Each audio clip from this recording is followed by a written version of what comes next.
భద్రాద్రి కొత్తగూడెం జిల్లా పినపాక మండలం Singireddipalli lift irrigation మోటార్ల వద్ద రాగవేరు దొంగతనానికి పాల్పడ్డ 5 దొంగలను ఈబయ్యారం పోలీసులు చాకచక్యంగా అరెస్ట్ చేశారు. శనివారం ఈబయ్యారం పోలీస్ స్టేషన్లో ఏర్పాటు చేసిన మీడియా సమావేశంలో డీఎస్పీ రవీందర్ రెడ్డి వివరాలు తెలిపారు. రాగివైరు చోరీ ఘటనలో దొంగతనానికి ఉపయోగించిన కియా కారు, 4 లక్షల విలువైన రాగివైరు, 5 సెల్ ఫోన్లు, ద్విచక్ర వాహనాన్ని స్వాధీనం చేసుకున్నామని ఈ సందర్భంగా తెలిపారు. ఈ కేసును చాకచక్యంగా ఛేదించిన సీఐ వెంకటేశ్వరరావు, ఎస్ఐ సురేష్లను ఈ సందర్భంగా డీఎస్పీ అభినందించారు. ఈ నెల 5వ తారీఖు నాడు మన వేళ్లబేరం పోలీస్ స్టేషన్కు గోదావరి లిఫ్ట్ ఇరిగేషన్ సింగిరెడ్డిపల్లి తాలూకు ఒక ట్రాన్స్ఫార్మర్ యొక్క కాపర్ వైర్ అని ట్రాన్స్ఫార్మర్ పగల కొట్టి ట్రాన్స్ఫార్మర్ వైర్ కాపర్ వైర్ ఎత్తుకపోయిందని ఒక కంప్లైంట్ రావడం జరిగింది.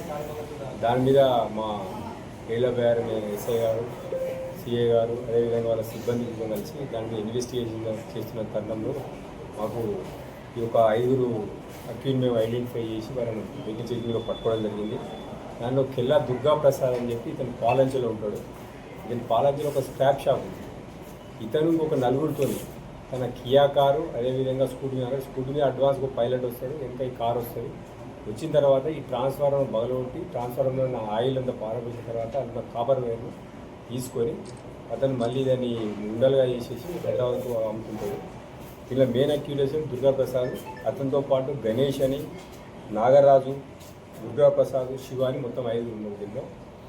దీనిలో వీళ్ళు ఒక మన ఏళ్లబేరం పోలీస్ స్టేషనే కాకుండా పాలంచ, దమ్మపేట, గుగంపాడు, అశ్వాపురము, మనుగూరు అప్ టు మంగపేట ఈ లైన్ వీళ్ళు కంటిన్యూస్గా అఫెన్స్ చేశారు. మొత్తం వీళ్ళు 13 దొంగతనాలు చేశారు. 13 దొంగతనాలు 258 కిలోల కాపర్ వైర్ మేము వాళ్ళ నిందితుల దగ్గర నుంచి సీజ్ చేయడం జరిగింది. అదేవిధంగా ఒక కియా కారు, ఒక స్కూటీ, 5 సెల్ ఫోన్లు కూడా మేము వాళ్ళ దగ్గర రికవర్ చేయడం జరిగింది. వీళ్ళని ఈ కేసులో అరెస్ట్ చేసి మేము కోర్టు నుంచి ప్రవేశపెట్టాం. ప్రాపర్టీ వచ్చేసి 4,50,000.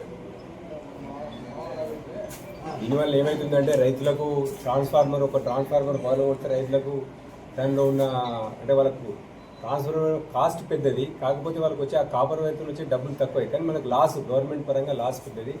అదేవిధంగా పైరు మంచి కాపుకి వచ్చినప్పుడు ట్రాన్స్ఫార్మర్ బంద్ అయ్యి దాంతో పవర్ బంద్ కావడం వల్ల వాళ్ళకి ఏమవుతుందంటే ప్రాపర్గా వాటర్ పెట్టలేకపోతున్నారు.